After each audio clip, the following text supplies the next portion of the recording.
Hi, I'm Leia. Welcome. In today's video, I'm going to be reading books. You breathe me to life, got me here and now. This is me about to read books. No, for real. I'm trying to get through my physical TBR, so in this video, I'm going to continue to read through all the books on my shelf. Each book is wrapped up in brown paper and it's numbered, and I'm choosing what books I read based on a random number generator. So it's kind of like a fun little mystery that we all get to unpack together. The first book that I'm reading has already been chosen and unwrapped, so we'll just get into that now. So we got number 53, hardcover. I have nothing else to say. I'm kind of scared.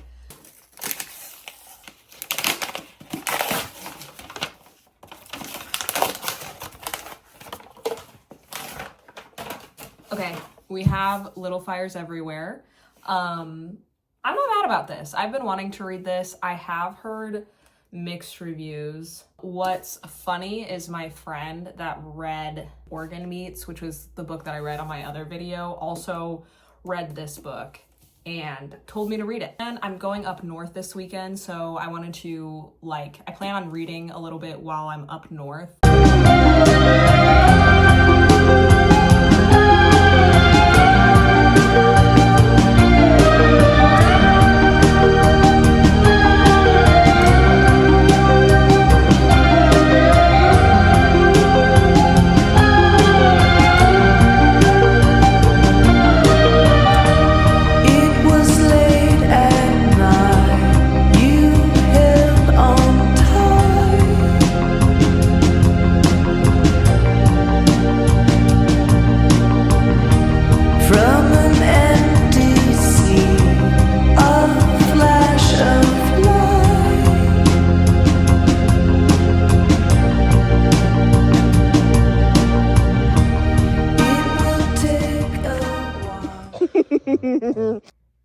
Okay, hi, I'm in my bathroom because the lighting everywhere is terrible. I think I said I was gonna start this like a month ago, and then I just got distracted. I did finally read it though. I really surprisingly liked this book. My expectations weren't super high, I think, because it's a part of Reese's book club, and really any celebrity endorsed book club I just don't really fully trust, because I'm like, are you actually good, or is this just mass marketed because the celebrity bought the rights to it and wants to make more money off of it by making it into a show or a movie?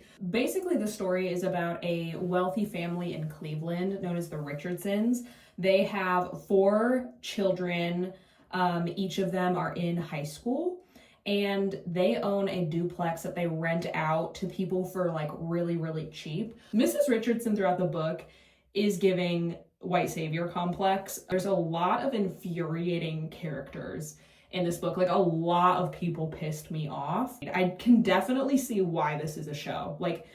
In my mind, it felt like I was watching a TV drama. The main plot of the story is that she starts renting out to a woman named Mia, who is a struggling artist, and her daughter Pearl. And her daughter is around the same age as all of the Richardsons' children, and so they kind of all start to hang out. And at first I thought the book was kind of just the dynamics between Mia and the Richardsons, and it's kind of showcasing class distinction between the two, racism and discrimination that Pearl and Mia are facing as well. But then the book takes a turn that I wasn't expecting at all. I think Mia is a really mysterious character generally, and eventually you kind of learn about her past. It's definitely a book that kind of has you questioning your morals. I just feel it really emphasizes how we all can think that we're good people, but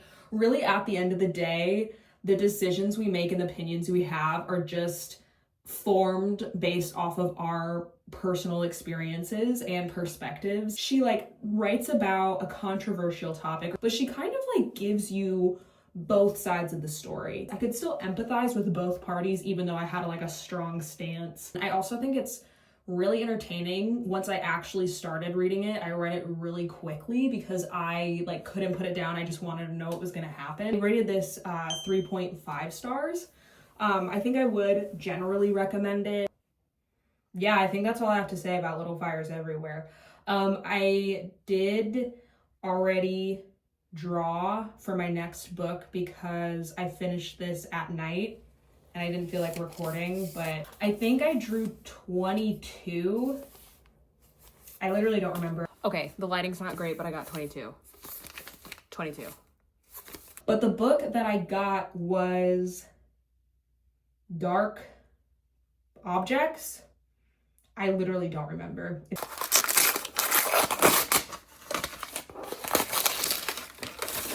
Oh, Dark Places by Gillian Flynn. It's by Gillian Flynn. Gillian Flynn is the author of Gone Girl. She wrote Gone Girl, right? I found it at a thrift store and it was cheap, story of my life. And I picked it up because I'm like, oh my God, this is the author to Gone Girl. Never read Gone Girl. Never watched Gone Girl. I have no idea what Gone Girl is about. I haven't started it yet. I'm scared. I'm scared that the book is gonna be scary because I don't really do well with horror. Not my genre. Don't like scary movies. I don't like being scared. I'm scared enough on an everyday basis. If I wanna feel scared, I'll just like walk in a parking lot alone at dusk. I'm just gonna see how it goes. And if I get too scared,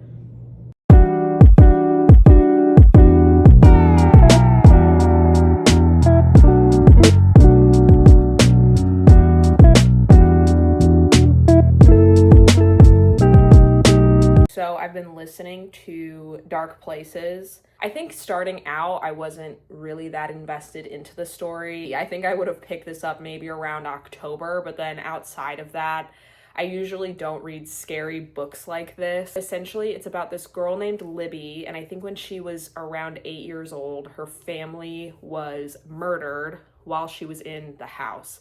She survived because she was hiding in a closet, and then the murder was charged against her older brother, and she even testified against him in court, saying that she witnessed him murder her mother and her sisters. It kind of flip-flops between the past and present day, and in present day she's like 24. I don't even know how you like heal or process something like that happening to you, but she's a little effed up, which is understandable. She's trying to kind of come up with other ways to make money outside of working like a basic like 9 to 5 or something like that. Stumbled across this voicemail that she received a while ago from this guy that is willing to pay her just to show up to this event. There's a group of people that are specifically interested in her family's case. The people dedicated to her case are essentially convinced that her older brother, Ben, was falsely accused of committing the murder. She's in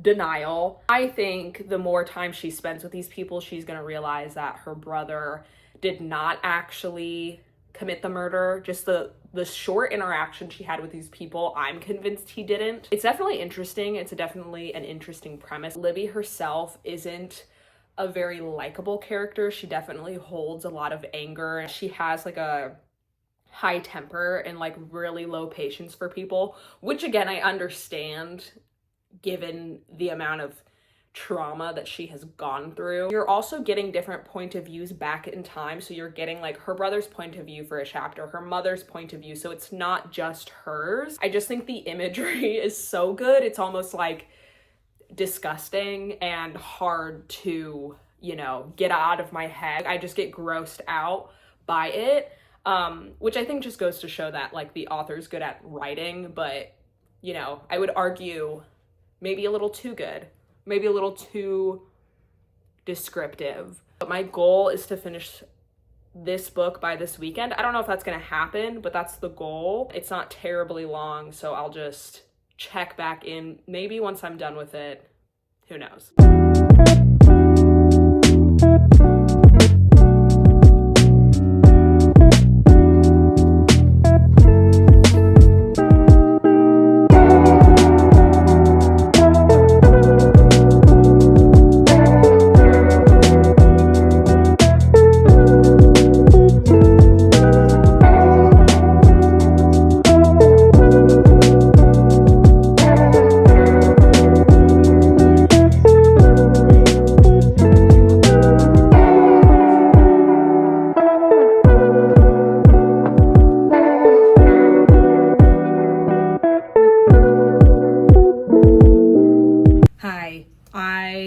I finished Dark Places. Overall, I thought it was fine. It was good. I think as far as thrillers go, I just don't really have a lot to compare it to because I don't typically read that genre. I don't really gravitate towards thrillers or like horror. It really wasn't horror. It was just more graphic, but it wasn't anything that like actually scared me. I just feel like I have a hard time really connecting to the characters and the story. The ending made sense. I didn't think it was bad. Like, not that I guessed what was going to happen, but I read it and I was like, sure, yeah, that makes sense to the story.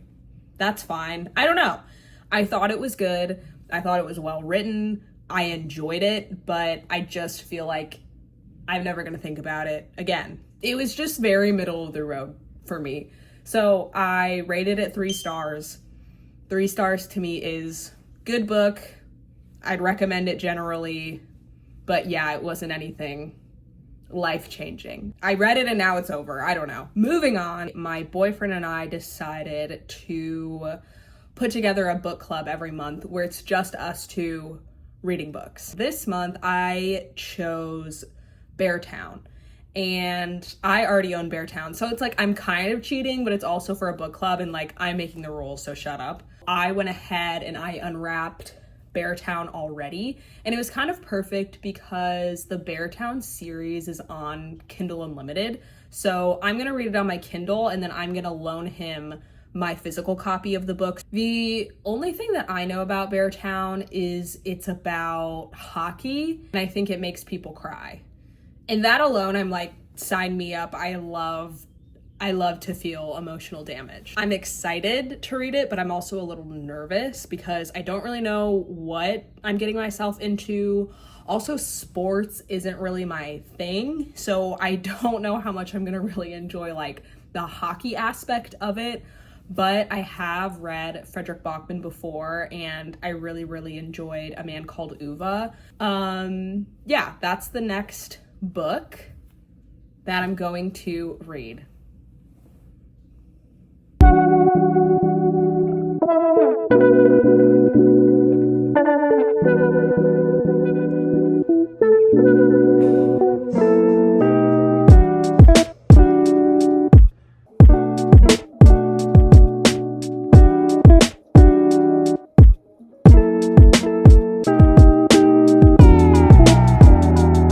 I'm 23% into Beartown.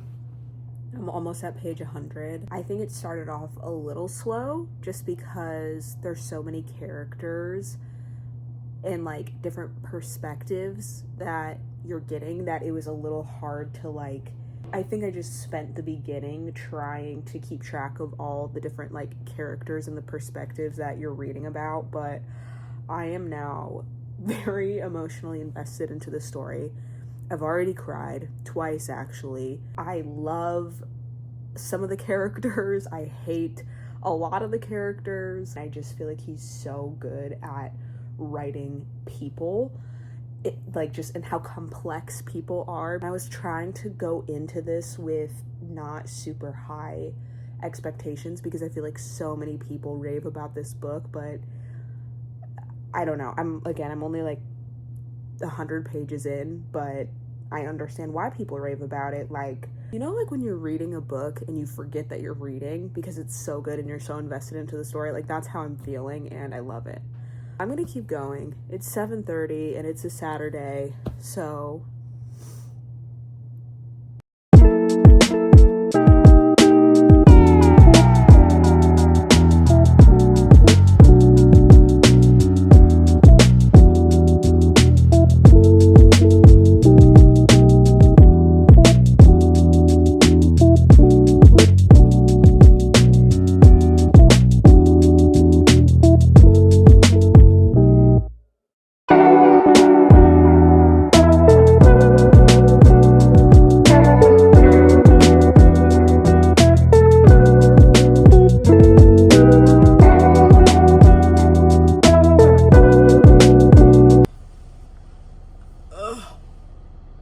my finger's bleeding.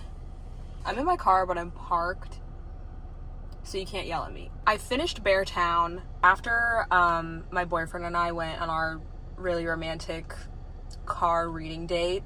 I went home, sat on my ass for 4 hours, and I finished the book because I got to a point where I could not put it down. I loved it so much. I feel like sometimes authors will tell you who you're supposed to like and who you're supposed to dislike, and it's like extremely obvious who we should be rooting for versus not.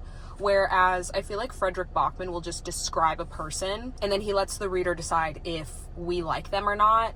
And don't get me wrong, there are some extremely unlikable characters in this book. Like, there are people that we obviously should hate, but I feel like generally that's not really the case. I think how he writes the characters is like one of my favorite parts. I would say a good half of the book is about a high school hockey team, and it makes sense why the town is obsessed with hockey because their economy relies on it. That was something that I didn't really know going into it, because I feel like everyone talks about how much, like, oh, the whole town's obsessed with hockey. I thought it was just this small town with this like quirky fixation on hockey, and I guess that is true, but their economy relies on the team doing well. So obviously all these teenagers have like a lot of pressure on their shoulders.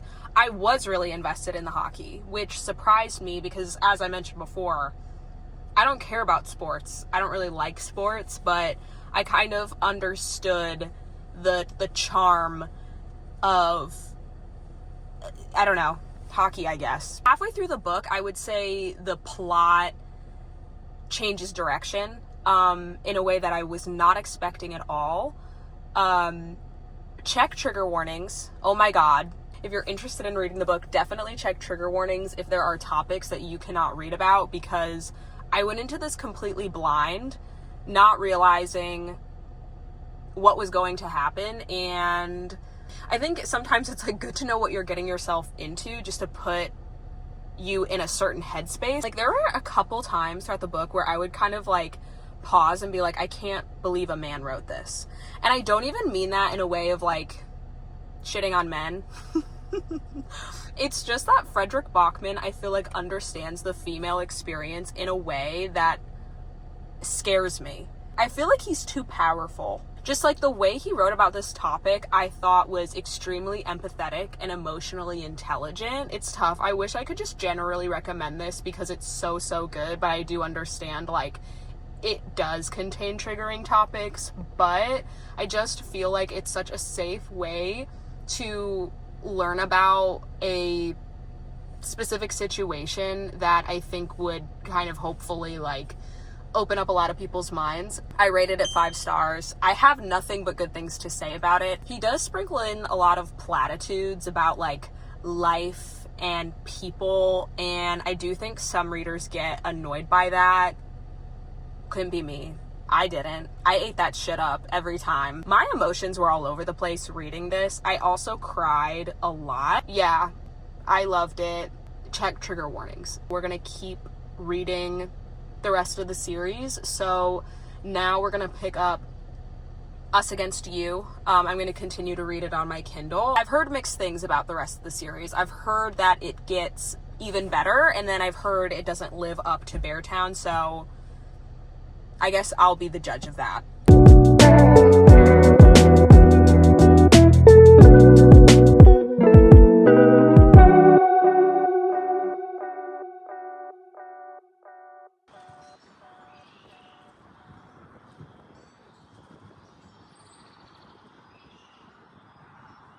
While I was home, I read some of Us Against You. I also listened to a lot of it on my drive. I'm about halfway through it. It is beautiful outside, so I'm gonna sit on my little porch and probably read and just like bask in the sun and feel happiness. I feel like the first 100 pages in, it's very like political, which I really wasn't expecting. I did find that kind of boring, if I'm being completely honest, but I do think it was necessary for the story. But now that that's over, We're getting more storyline with the characters, which I personally enjoy a lot more. There's some sad things going on. I'm definitely more attached to the characters now, so it's like when they go through stuff, it feels like I'm going through it as well. I'm hoping maybe I can finish it today. We'll see. I still have half of the book to read. Anyway, I'm gonna go outside now.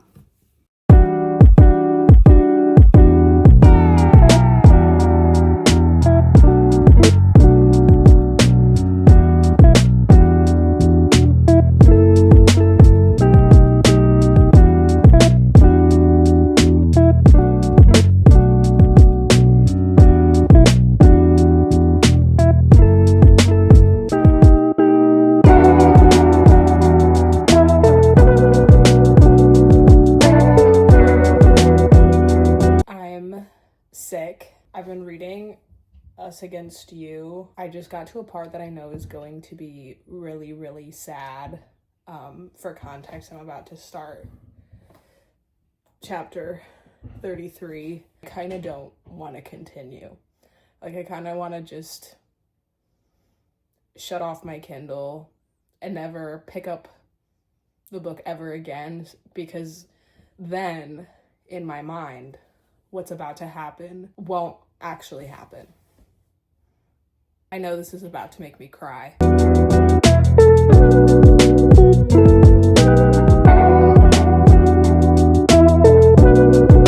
I finished Us Against You, the book. I will say I did not like it as much as Beartown. What I thought was going to happen in chapter 33 did not happen. I feel like Fredrik Backman will like misdirect you on where you think the plot is going, like on purpose, and I fall for it every single time. He'll like heavily imply that something bad is going to happen to a character, and then he'll be like, just kidding, it's gonna happen to a different character. He doesn't hold back his punches, because Beartown was pretty heavy and it was pretty sad, and then this book was also that, but just in a completely different way. Anyway, overall, I really, really liked the book. I rated it a 4.5, which I do think is pretty high, considering I said I wasn't really enjoying it until 100 pages in the book. Like, 100 pages is a lot. I don't DNF because I refuse to DNF a book, but like, I don't know, I feel like the average person would have bowed out by then, so that rating might not really make much sense, but I just felt like the rest of the book was so good. It just, I don't know, it just felt right. I don't really have much of a structured system. I'm just pulling ratings out of my ass. It's just a feeling. I don't know. I am excited to read the third one, but I do think I'm going to end the video here. I'm waiting for my boyfriend to catch up to me before we can read the third book together, but I'm actually fine with that. I think I'm okay with just taking a little break from this series before I put myself through this emotionally again. And when I do read the third book, which is Winners, that will be just like incorporated into another video, hopefully. That's gonna be it for this one. If you made it this far, thank you. And